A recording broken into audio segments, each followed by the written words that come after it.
Hello there.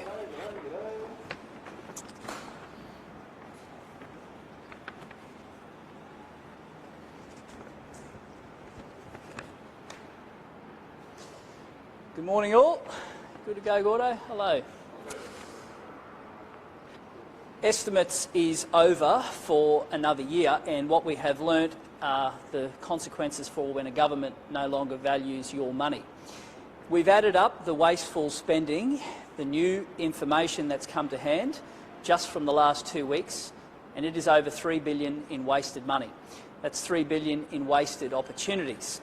That could have delivered 2 hospitals and 5,000 doctors and nurses in the middle of the big Queensland health crisis that we've seen. I want to just go through the quantum of the list because it reams home just how deep spread this is, how many different departments, how many different ministers have failed, and it highlights what happens when a government puts secrecy and backroom deals ahead of people and transparency. The biggest failing and the biggest revelation has come through the blowout in Cross River Rail. Over $2.6 billion in new costing. We have $2 million spent to attract 2 tradies. Millions of dollars were set aside for a koala lab that ended up going towards funding a roller coaster. Taxpayers' money was spent to hide the legal proceedings of the former Deputy Premier Jackie Trad, and still we don't know how much money that is. On the IT front, $186 million in blowout costs for an energy rollout. Satellite hospitals delayed and over budget, and the program hasn't even started. Almost $1 million spent on the Caloundra Youth Jail, and it never even got to the get-go. But the one that has most angered Queenslanders, over $220 million on a quarantine facility that Queenslanders didn't need and were told that would be future-proofing, and the keys have already been handed back. As I have got around the state in the last couple of weeks, the level of anger is real amongst Queenslanders because they know when they've been played. The government stood up and said hotel quarantine was over, and they continued to write cheques to the tune of $40 million, and they refused to say how much Wellcamp cost, and yet under the glare of estimates they crumbled, and we found out that it's over $220 million on a wasted project to create a political wedge with a former federal government. The wasteful spending we have revealed in the past fortnight shows what happens when a government prioritises politics and hiding over people and transparency. And this doesn't include over $1 billion on blowouts, for example, in the Coomera Connector and light rail. This is new information that has come to light, and it shows that the government has given up on transparency, given up on attention to detail, and given up on governing for Queenslanders. I'll ask the Shadow Treasurer to say some words. Thank you, DC. David Janetzki, Shadow Treasurer, Shadow Minister for Investment and Trade. When I was looking at estimates over the last couple of weeks, one thing kept coming back to my mind. Salira Hilsha, Queensland's most respected public servant over generations, always used to say to his treasurers, and I believe he had about 16 treasurers over the years, he always used to say to them, Treasurer, it's you against the 17 others in Cabinet. It's up to you to manage the spending of the 17 colleagues around the Cabinet table. Watching the last 2 weeks, what has been clear is that the Treasurer is losing control of the wasteful spending of his colleagues, and the Premier is losing control of her government. The budget started with a broken promise and has now ended in deceit, wasteful spending and service delivery failures across the board. And the Leader has just outlined some of them, but over $200 million on Wellcamp, over $2 million for 2 tradies, over $2 billion blowout on Cross River Rail. That is hard-earned taxpayer money that is being frittered away by a government that no longer cares. Imagine Imagine that instead of that wasteful spending, what we had were more hospitals, more doctors, more nurses, more social housing, more education facilities. And instead, the legacy of this budget will be the wasteful spending. But what is even worse is that wasteful spending was propped up by a broken promise.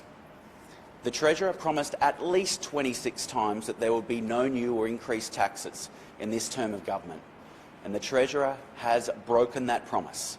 The 4 new taxes introduced in the budget has just gone to pay for Labor's wasteful spending. And the Treasurer can say whatever he wants in the years ahead, but the legacy of this budget is that wasteful spending and the broken promises. And a future Crisafulli government, instead of that wasteful spending will end. It will end, and it will be the service delivery improvements that is delivered by the ending of that wasteful spending, which will be the signature of a future Crisafulli government. That is what the people deserve, and right now what they're getting from this government is a government more obsessed about playing politics rather than putting the people of Queensland first. That is the legacy of this budget: wasteful spending, broken promises, increased taxes and the wrong priorities. And that must end. Back to you, Elizabeth.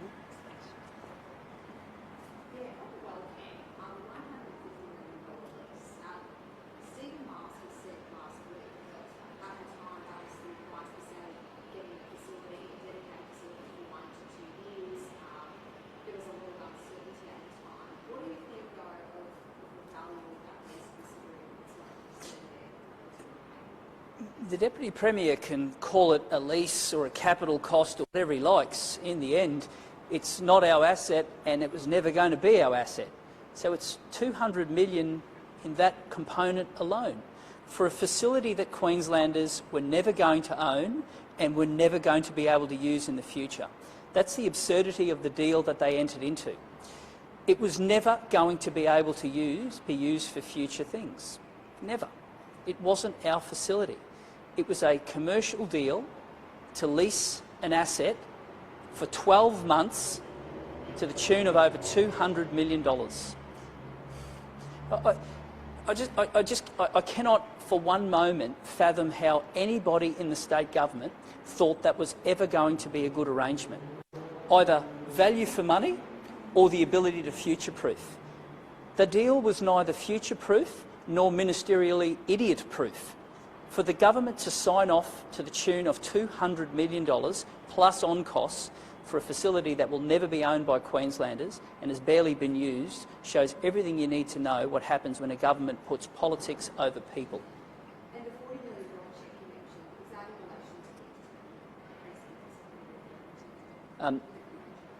relation to No, the Wellcamp cost is north of $220 million. There were other costs associated with it, including the provision of medical services.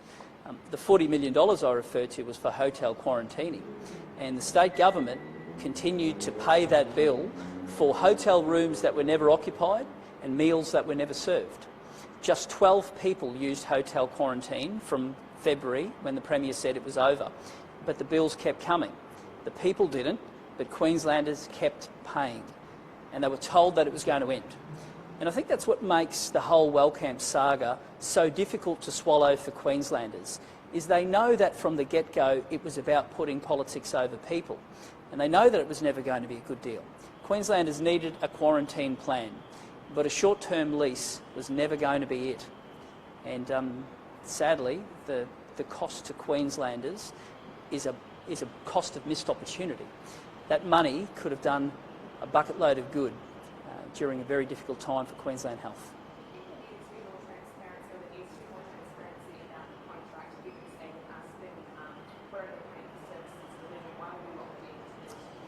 Well, we asked some probing questions about that, and I'm not convinced the answers are satisfactory.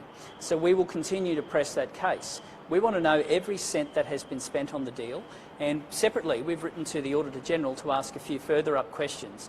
The Deputy Leader specifically asked for that deal to be analysed, but there's a few additional questions now, and that is who signed off on it, what questions were asked and what guarantee was given that this was ever going to be a facility that was worthwhile. They are questions that need to be asked, because when you look at the timeline, it's dripping in politics but not focused on people. And when governments do that, wasteful spending creeps in.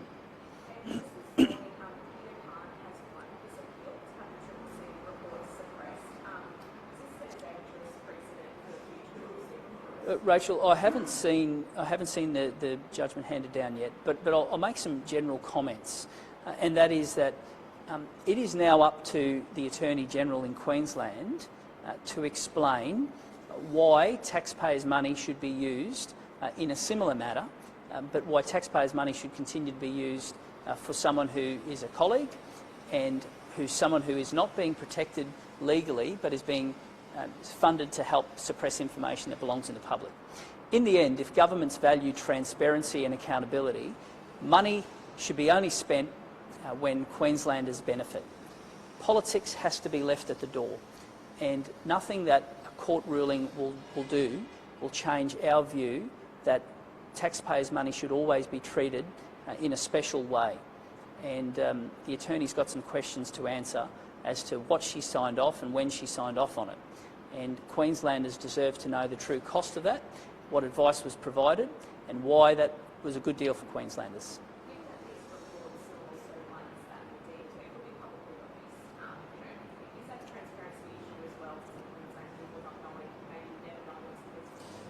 We will continue to pursue transparency because it matters to Queenslanders.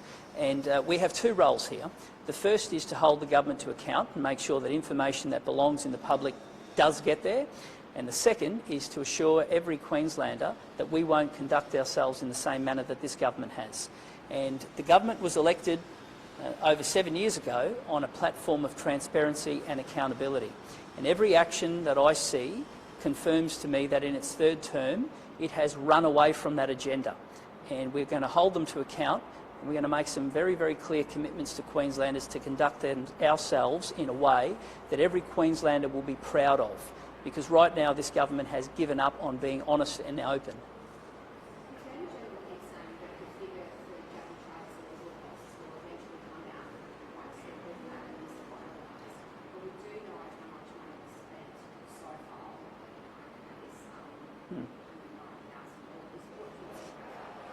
It seems like it seems very strange that different rules can apply to similar circumstances.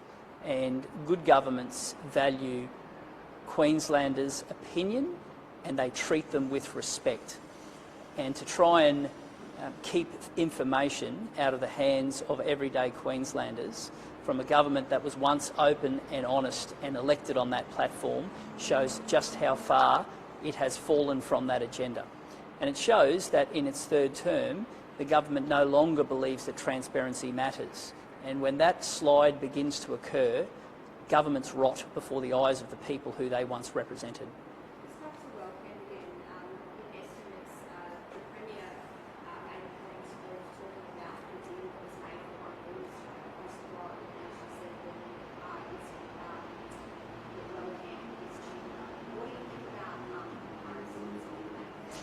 Well, there's many thousands of people working in that building, serving Queenslanders. There's barely been several hundred through a leased facility that will never be owned or used by Queenslanders in the way the government sold it. No matter how the Premier wants to frame this, over $220 million was spent to house 700 people at a cost of over $300,000 each. That's not the right priorities. And when governments put politics ahead of people, that spiral will continue to occur. Thanks all. See you later. Thanks. Thank you.